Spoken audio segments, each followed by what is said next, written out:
Thank you for joining us as we elevate the Black entrepreneur experience by interviewing CEOs, thought leaders, innovative thinkers, and Black entrepreneurs across the globe. I'm your host, Dr. Frances Richards. Imagine a visionary and transformational community leader that restores, connects, reform, and empowers young men and women to develop self-worth, confidence, and critical life skills. Welcome, Hawthorne Welcher Jr. Good morning. Good morning, doctor. How you doing? I'm perfect. How are you doing? I'm wonderful. There is no place I would rather be than here with you this morning. Well, you're singing an amazing note there. Thank you. I've given our audience such a brief bio. You have an amazing resume. Share with our audience what you want them to know about you and your business. So I think one of the first things that I will say is, dare not to dream.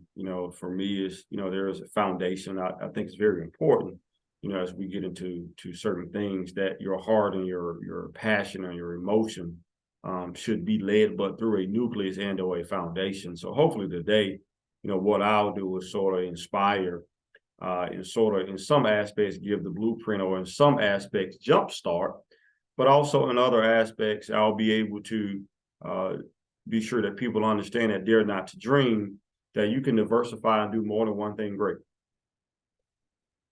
And what have you done great?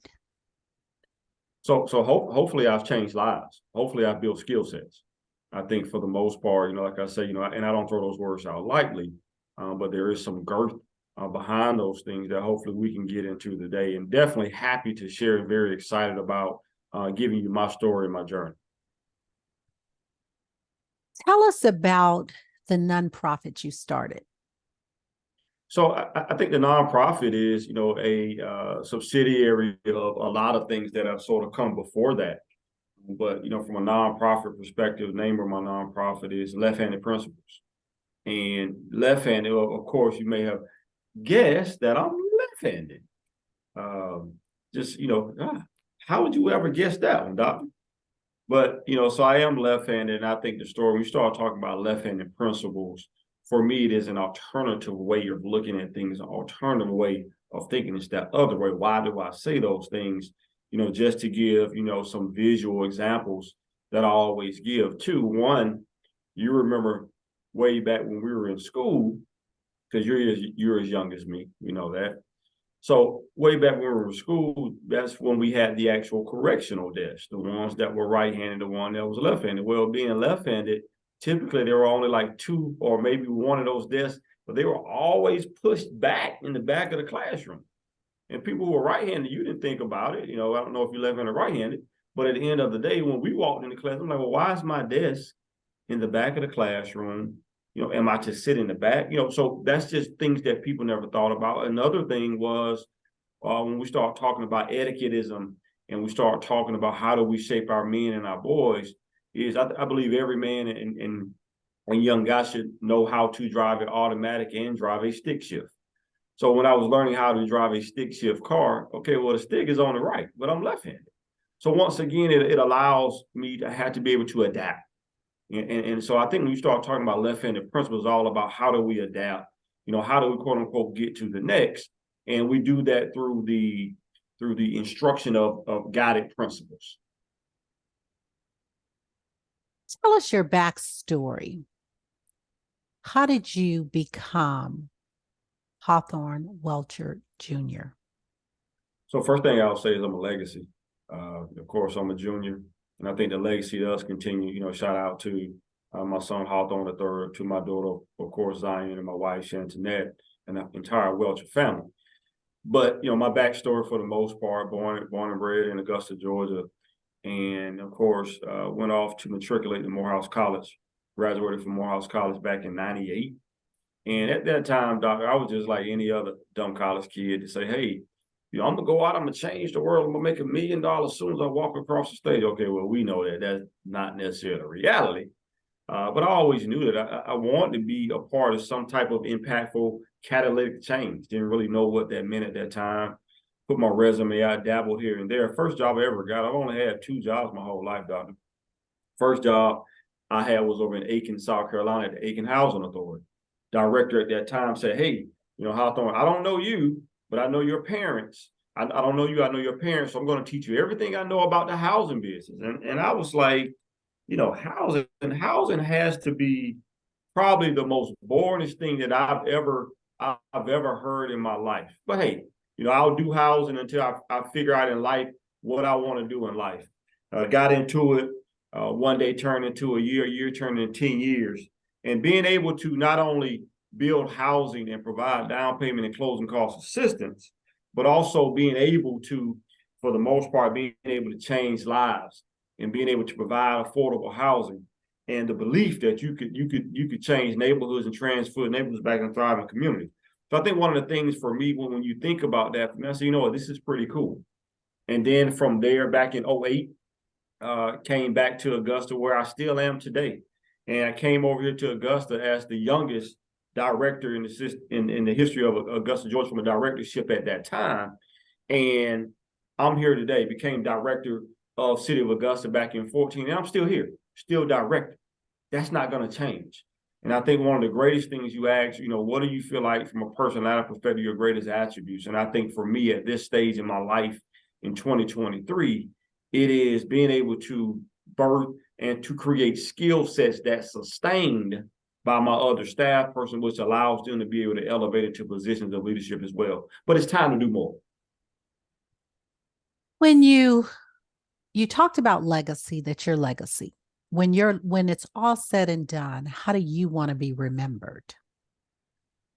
So when it's all said and done, not only as I indicated, do I want to be known for a matriarch or a patriarch that has a drum major that for the most part has not only touched lives and changed lives, but I've also transformed neighborhoods back into thriving communities. So we've come into some of the greatest areas that have been destitute and desolate for 30, 40, 50 years. And we've done it the right way, not only through housing, but by being able that we've helped the small businesses, help them develop, help them sustain. That we've also created pockets of support services and health services. Our little Miss Mabels of the world who are on fixed incomes, they can't afford to drive 5 miles. So I want to be known for the gentleman who brought grocery stores to food deserts. And then outside of that, when you sort of go to a nonprofit and a personal perspective, I want to be sure that when I birth into these young guys and to men, that there's certain things that they understand from an etiquette and a business etiquette perspective of elevator talk, how to articulate, how to sit erect, how to be sure that they feel comfortable, whether they're going to Burger King or going to a 7-star meal where they're sitting down and there's 7 courses, and knowing and understanding how to actually eat out in those type things. I think the things are very, very important to be able to articulate, and at the end of the day, more than anything above it, to always be sure that they have the internal skill set that bleeds and exudes out without saying anything, so that people understand that they never let anybody disrespect them with a wave of a hand or shrug of a shoulder. What is your zone of genius? Excuse me, I didn't hear you. What is your zone of genius? So my zone of that's an excellent question. I've never been asked that question before. So I think my zone of genius is a problem solver under pressure. And I think those things are very important. But being able to be a problem solver under pressure only comes from one thing. It comes from several things. Some of those things are being able to stay and study. And then one of the greatest things that I'll share with the audience here and everybody else is, you can't learn the job on the job when it's time to do the job. You got to know the job. And I think having a grand understanding of knowing a job, you learn things to know them. So hurdles will come daily, but feet made to conquer. So understanding that, to sort of answer your question or summate it, I think it would be just a problem solver under pressure. There are so many brands and businesses that are dominating. Talk about a brand or a business that's dominating that you admire and why. So there are 1,000, a lot. I think one for me is something that we all sort of. I don't know why I'm going to food, but I mean I think Chick-fil-A. Chick-fil-A, I think that's a brand that sort of carries, for several reasons. But I think one of the main reasons is regardless of where you go, whether or what region of the country, in what state, what city or county, there's one thing that always reigns supreme. And if I ask you, you probably say the same thing within 3 adjectives, and that's just their customer service. And I think for me, if I can create a brand, a grand brand of such that sort of carries, where regardless of what region or state of this country that we're in, within 3 adjectives that describe this brand, this left-handed principle brand, that everybody says that one key word, and I think that we're winning. Talk about your top 2 influencers. Some call them influencers, some call them mentors. What lessons did they teach you, and who are your top 2 influencers? So my dad doesn't count. I mean, I think that'll be easy. I think everybody would expect for me to say that. So my dad doesn't count. I mean, he is who he is. He's there for me. He's still alive and ticking at 72 every day. But I think 2 that I'll sort of point out. One was my grandfather.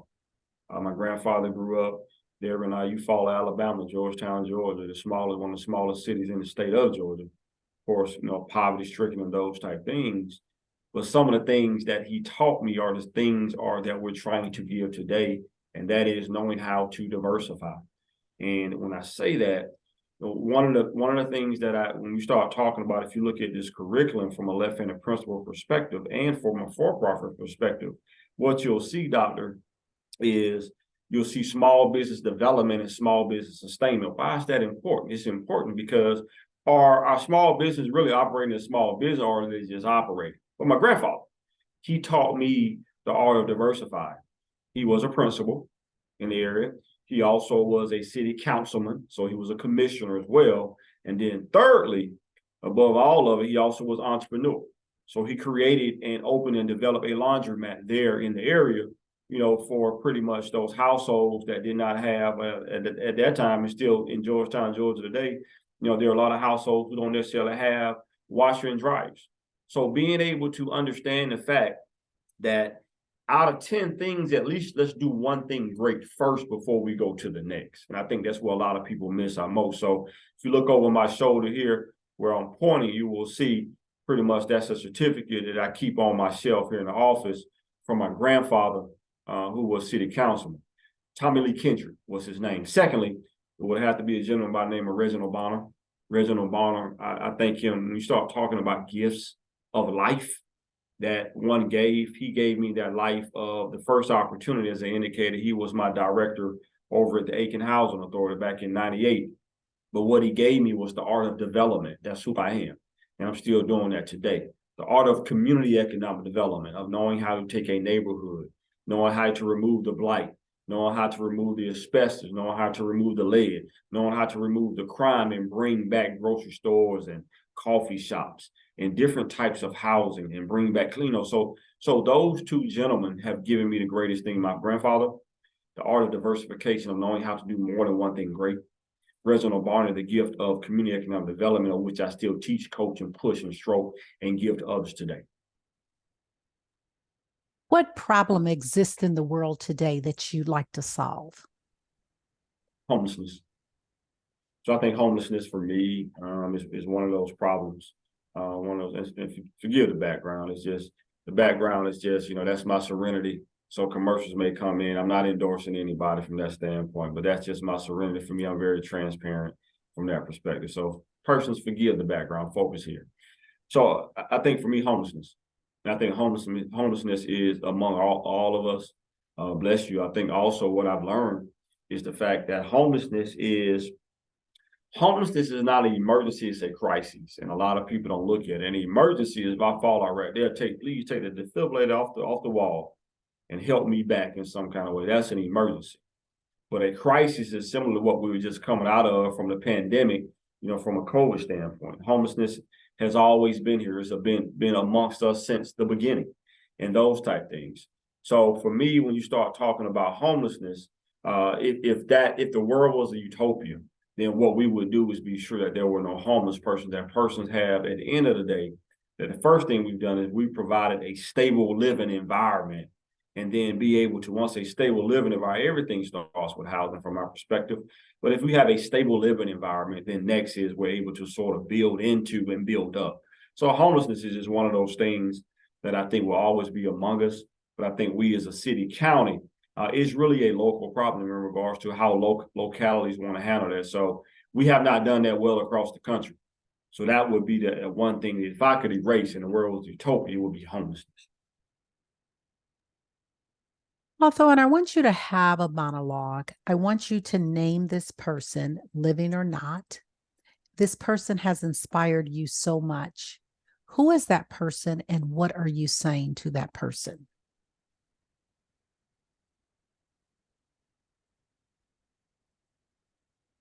It would be my grandfather again.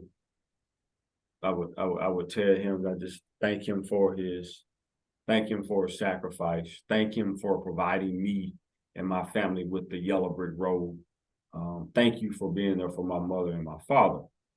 Thank you also, for always being sure that his sacrifice was always greater than his reward. And hopefully one day at some point I will write a book. It will be called From Earrings to Cufflinks, and one of the titles in that is The Truth Is in the Snore. Never understood, we went to visit and stay for the summer, never understood, why my grandfather snored so loud when we laid in the bed with him. But understanding the fact now, living some of this myself, it's hard work. There are no trophies at the end. There are no ribbons at the end. But what it is a snore based on dedication and how he impacted and how he gave his life to others. So I think for me, it would be just thank you for leaving that blueprint, Granddaddy. Thank you for leaving that for us. And, we are better people because of you. But at the same time, it's not hard for me. The guidebook has already been written. All I got to do is follow. He taught us how to be entrepreneurs. And if you get $1, I'm going to give you 50%, but you're going to go out here, you remember this, but you're going to go out here with all these cans that we picked up. You're going to bag these cans and we're going to take them to the recycling bin. And we're going to make money that way. But you got to get your hands dirty, grass rooting. So you got to get your hands dirty first if you want this promise on this side. So those are the things that I would want to tell grandfather, thank you.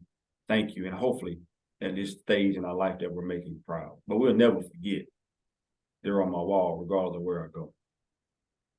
You talked about entrepreneurship and small businesses, and let's talk specifically about Black entrepreneurs Yes. being undercapitalized. Yes. And we do want to inspire them into going into entrepreneurship. Talk about that piece about raising capital and being undercapitalized. Yes, ma'am. Yes, ma'am. Would love to talk about that. For me, especially coming out of COVID. So, there's a lot of funding, of course, coming out. City of Augusta is no different from that perspective, where we receive funding from U.S. Treasury to be able to provide to some of our small businesses and through small business relief type programs and those things. But I think it may have been highlighted through COVID and PPP loans and those things, but small businesses have been their root of the neighborhoods for years and years to come. But I think one of the issues has been the fact of what kind of support has been in and around where our small businesses are. You might have a small business, may have the greatest smoothie, but if they're in areas that are affected by crime, prostitution and those things, let's just call it, then you're not going to get that smoothie. So I think for me, it's all about being sure that they are part of the framework and they're not just a fraction of. So that's the first thing, to be sure that they are supported in and around the communities in which they stay. Secondly, I will say is we want to be sure that our small businesses aren't just developed, but they're sustained. And I think for me, one of those biggest pieces are certain things are we teaching our small businesses, or do we step out there too soon? Everybody understands the act of putting the chicken in the fryer, but let's back up. After your entity has started, secondly, have we branded? Have we marketed correctly? Have we gotten with public relationship entities to sort of put our message out far beyond exactly what we could do it? Thirdly, what type of collateral do we have, or are we using our cash? Have we forecasted? If we know that our operating expenses are $2,000 a month, then we should have at least $6,000 to $8,000. We should know that for 6 months, my expenses are going to be $12,000. So what you should do is, based on capital and based on collateral, understanding those things, we should go out, which we don't do. We try to use our cash, but typically we should go out and get a loan, a line of credit, and operate based on that line of credit. But this is what we're talking about: business acumen, being able to teach, being able to forecast based on your revenues. If you want your profit line to be $5,000 a month and your expenses, are $4,000 a month, well, understanding that, we understand what type of revenue needs to come in. So what type of product are you listing your product? So just teaching our small business the art of business acumen, I think, is very, very important, not only to start, but to sustain. And that's one of the issues that I see every day. So one of the things with this nonprofit, what we'll do is we'll give our life. I'll give my life to that, to helping to ask the tough questions, to be sure that our Black businesses and our minority business, for the most part, are sustaining and not just developing. And if someone is interested in connecting regarding the nonprofit, how should they reach out? So, several ways. I mean, I think it's probably small business calling me right now, right on cue. There are no days off. So I think with that being stated, I can be found at several places on Facebook. I can be found, of course, at Hawthorne Welcher. And then, of course, on Instagram, Hawk Gon Fly. So Hawk is my nickname. And I think people, when I was in 8th grade, people thought that Hawthorne was too complicated. So there's a gentleman by the name of DeMargo Lewis. Shout out to DeMargo Lewis, who gave me the nickname Hawk. That was back then, Doctor, where the last day of school, everybody was signing shirts, and he wrote Hawk on my shirt. So that's how it stuck. So Hawk Gon Fly on Twitter, Hawk Gon Fly on Instagram. And we do have a website. Our website is just hugheenterprise.org. And, based on that, you're able to sort of look in depth in regards to Hugh Enterprise.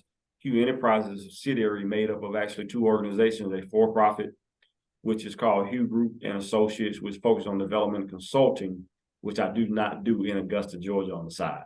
So anywhere but Augusta, Georgia on the side. Augusta, Georgia is my home to do development only through my job, full-time job here.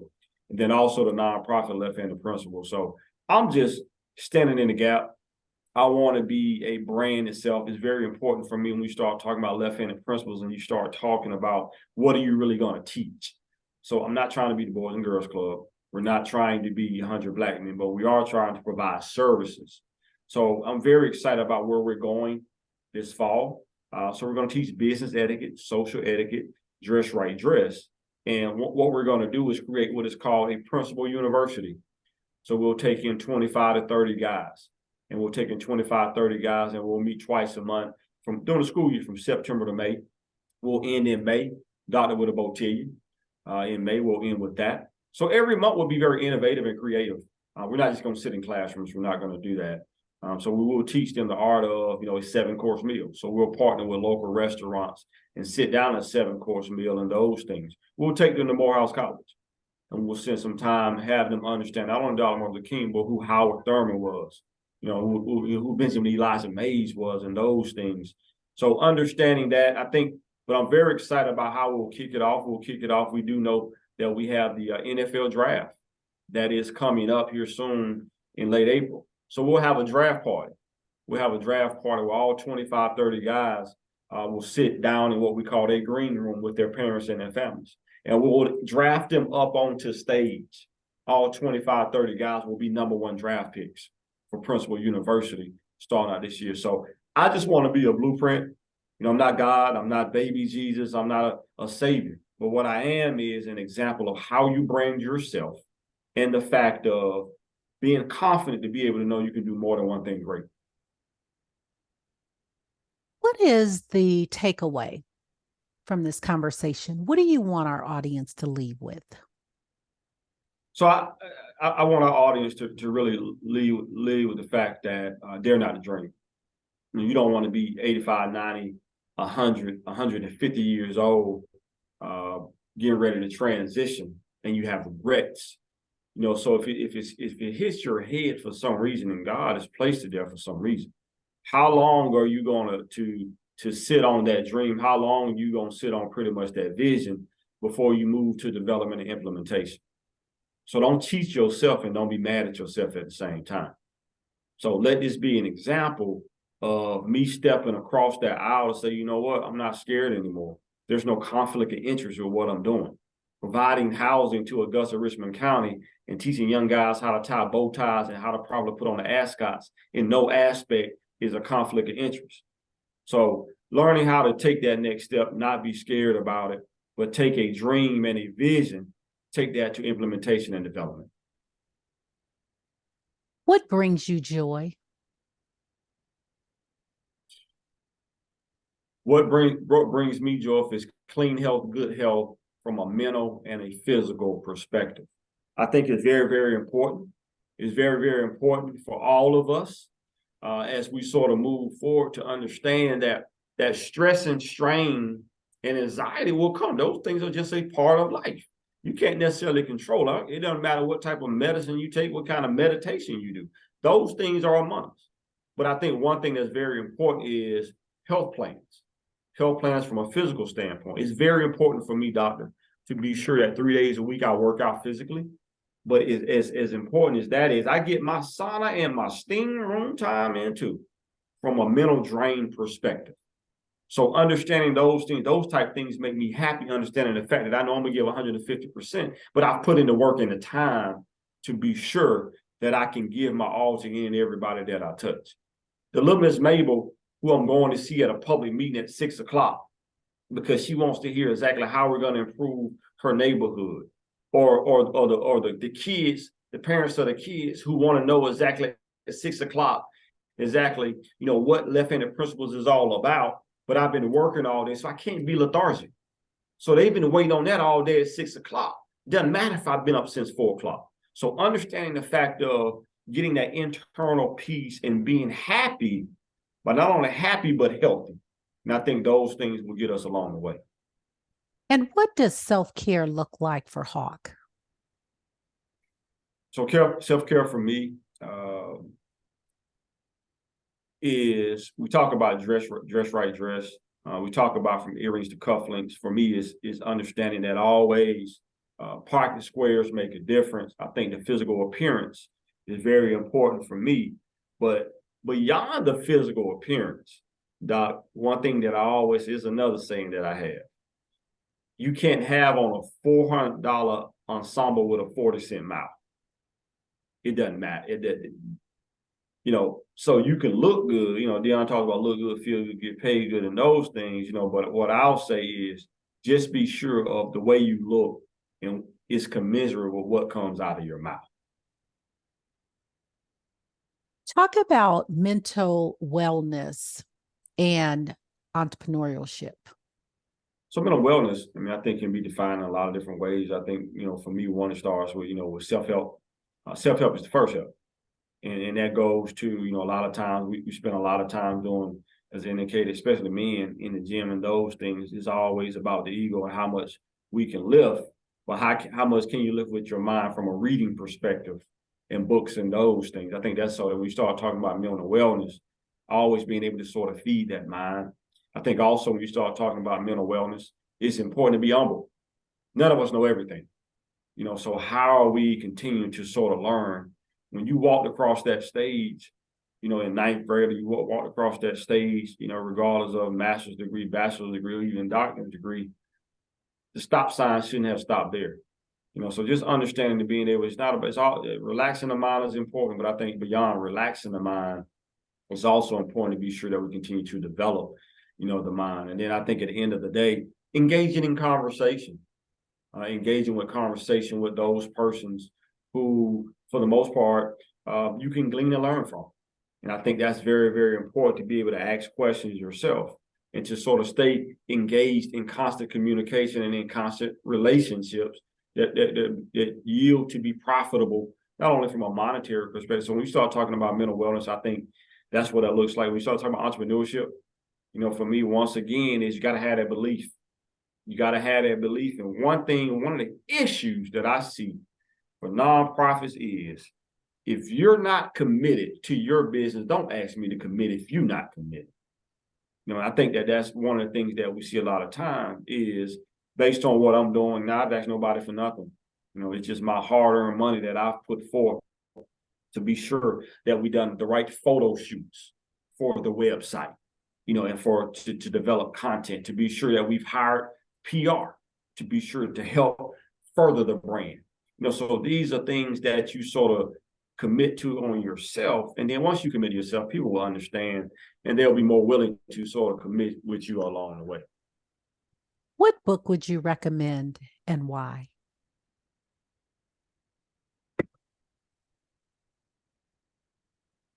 There will be several. I think I'll go off the beaten path. I'd probably say Why Me by Sammy Davis Jr.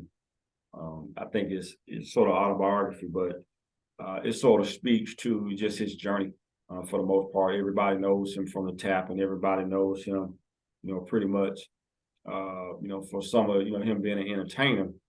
But I think, he's speaking to just daring not to dream. His story is really no different, than a lot of our stories. So that would be one book that I would, I'm not gonna say 7 Habits of it. We ain't doing that. I think a lot of people, that's kind of, I'm not gonna say it's cliche, but let's just go off the beaten path a little bit. So I would probably choose, Why Me, by Sammy Davis. What breaks your heart?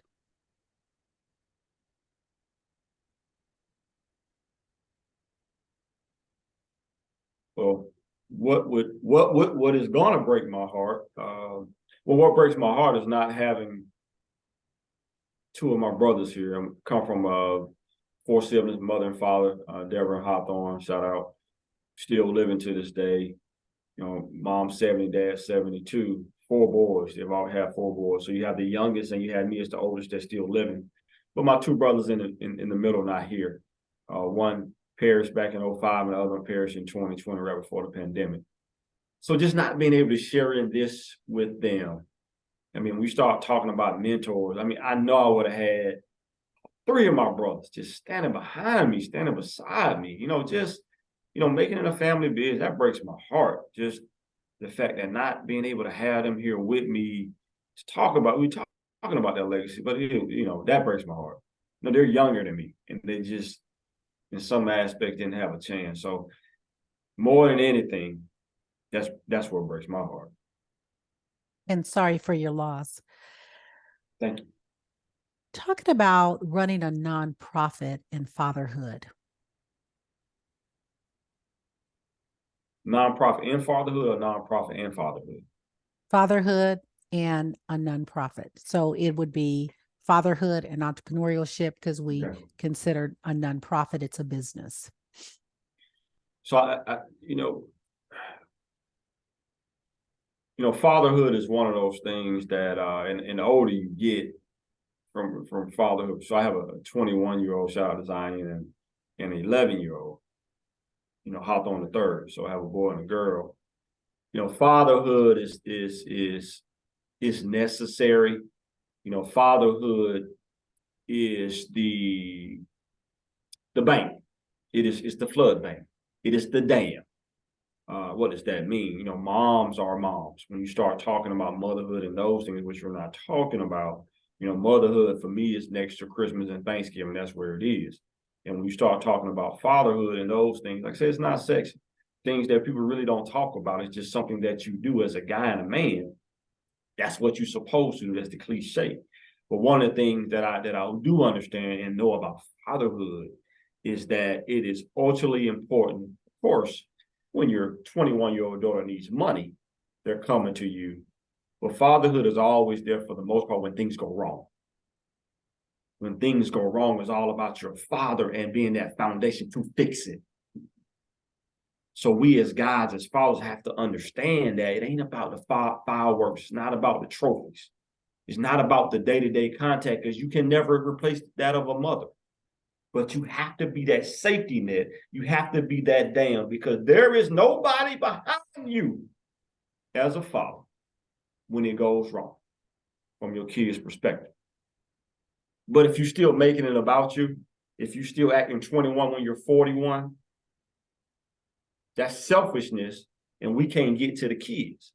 Being able to teach and coach and push and stroke and understand that each one of your kids is different. The model for the nonprofit, doctor, is save the son, save the city. Son is synonymous with daughter. Son is synonymous with community. Save the community, save the city. So all of the kids, understand what I'm saying, may not necessarily be biological. but they are the kids that we're going to touch. And some kids, when I say save the son, for me, there are a lot of men out here, doctor. I hate to see this. They wearing a suit, but they still got the stitching right here. Come on, Lord have mercy. Come on, what we doing?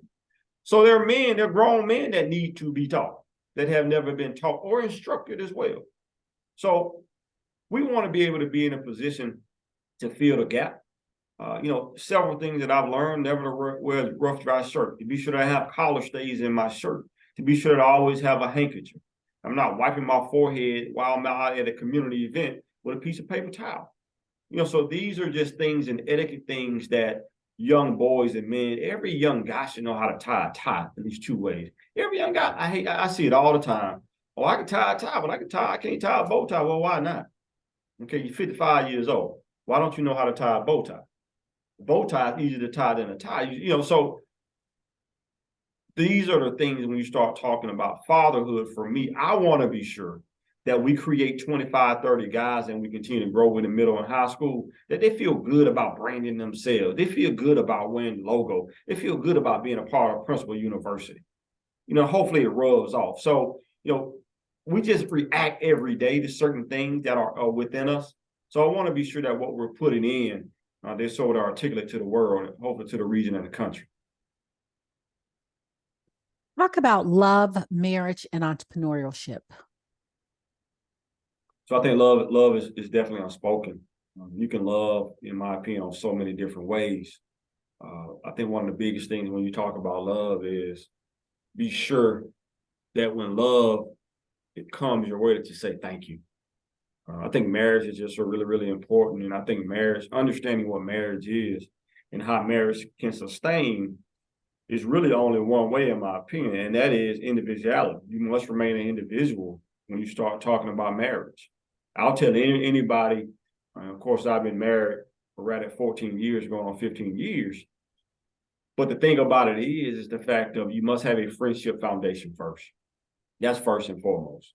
You must have a friendship foundation first. And some of those things that you did coming into the marriage before you were married while you were single, I'm a sportsaholic, so I'm going to go to sports bars and I'm going to work out. Those are things that I've been doing all my life. So understand, have those conversations.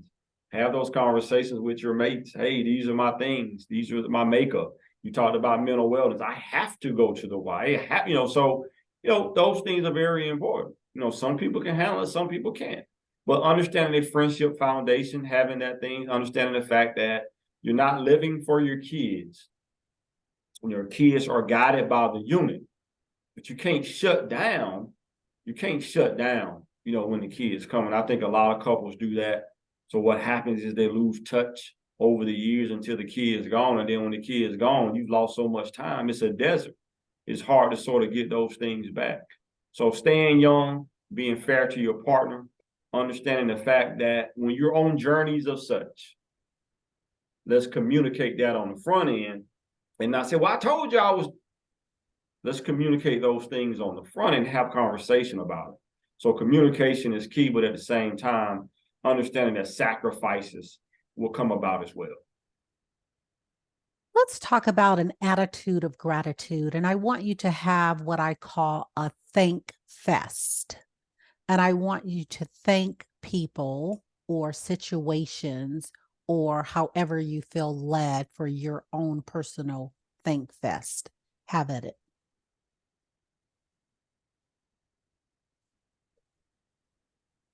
Thank fest, gratitude for me, never going to apologize for being great. Always confidence, arrogance over conceitedness. Want to always thank, first and foremost, of God Almighty. Definitely want to thank the Welcher family, mom, dad, Trevor, Shantanette, Hawthorne, Zion, the entire Welcher family. Definitely want to thank Morehouse College. We also want to go back to Richmond Academy. We want to thank Coach Don Rock for keeping us fit, young, not understanding the fact of using our bodies to be in a position to be great men from a basketball perspective. Definitely want to thank Richmond Academy, thank those guys who played with me. Definitely want to thank my Morehouse brothers. Definitely have to thank Augusta, Richmond County, Janice Allen Jackson for the opportunity to be a director, to understanding and believing in me when some other people did not. Definitely want to thank Gus George Commission. Want to thank our mayor. Definitely want to thank the Aiken Housing Authority as well. Just want to thank Augusta, Georgia. Want to thank so many people who've been there to sort of support me in this mission. Want to thank the guys and the mentors who showed up, at the photo shoot. Want to thank my big brothers. So for me, there is an air of expectancy, Doctor. There is an air of expectancy that those who will garner this insignia, who will garner the logo, will do well. But there's also air of expectancy that those who will graduate and be a part of Principal University will do exceptionally well. And we expect nothing less. So I expect nothing less from myself. This is just a start. All I want to do is be a prototype. All I want to do is do God's will. All I want to do is be an example of understanding the fact that they're not the dream, and understanding the fact that at the end of the day, you can do more than one thing great. Look at me as an example, if you will. Advice you wish you had followed.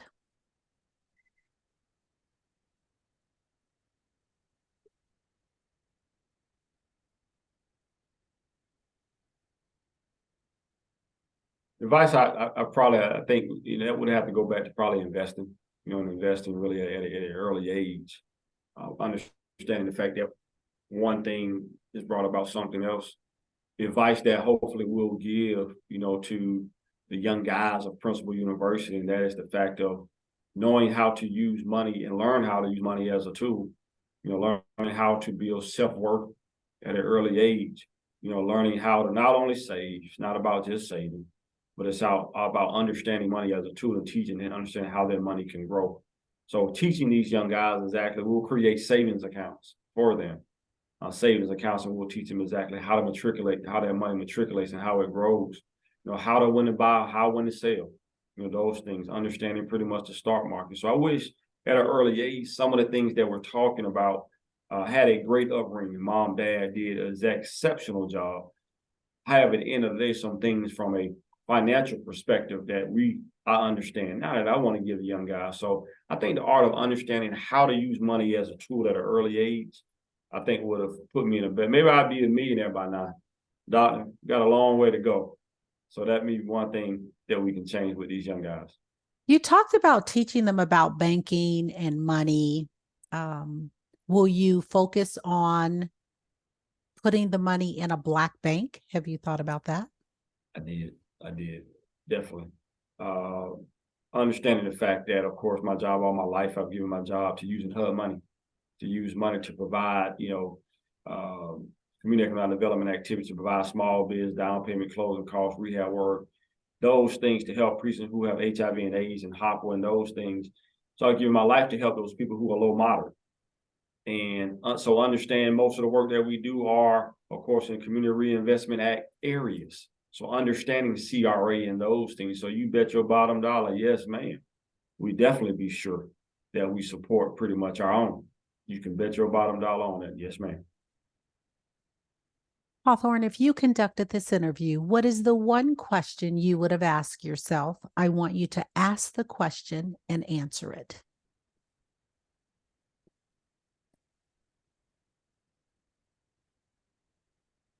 Why so long? I mean, why now? I mean, why so long? At this point, at 47 years old, why did you wait so long? So I'm glad you asked that, Hawthorne. I think for me, it goes back to several things. It goes back to just setting a foundation from a work perspective. I think I'm secure.